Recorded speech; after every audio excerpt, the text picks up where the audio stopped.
નમસ્કાર, આપ જોઈ રહ્યા છો લખત ન્યૂઝ અપડેટ ચેનલ। તમામ સમાચાર અને અપડેટ મેળવવા માટે ચેનલને સબસ્ક્રાઇબ કરો અને બેલ આઇકન પર ક્લિક કરો જેથી તમામ સમાચાર અને અપડેટ તમને મળી રહે।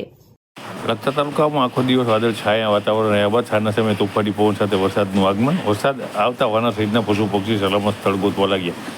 આ વર્ષે ઉનાળામાં અતિશય ગરમી પડ્યા બાદ છેલ્લા એક સપ્તાહથી વાતાવરણમાં ગરમી સાથે ઉકળાટનું પ્રમાણ વધ્યું હતું।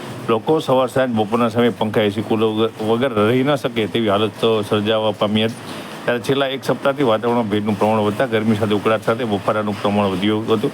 છેલ્લા 3 દિવસથી વાતાવરણમાં ફેરફાર થતાં સવાર સાંજ સહિત આખો દિવસ વરસાદી વાતાવરણ થતું હોય તે વાદળ છવાતા આખો દિવસ તડકો છાયો રહેતો હતો। ત્યારે આજે સાંજના સમયે અચાનક વાતાવરણમાં ફેરફાર થતાં પવનની ગતિ વધવા સાથે પશ્ચિમી દિશા તરફથી વરસાદી વાદળો આવવા લાગ્યા હતા અને ધીમે ધીમે અને ધીમી ધારે વરસાદ શરૂ થયો હતો।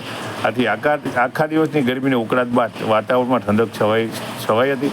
સાથે વાનર સહિતના પશુ પક્ષી સલામત સ્થળ શોધવા લાગ્યા હતા અને સલામત સ્થળે તેઓ વરસાદથી બચવા માટેથી આશરો લઈ અને વરસાદથી બચવા માટેના પ્રયત્નો કરતા હતા।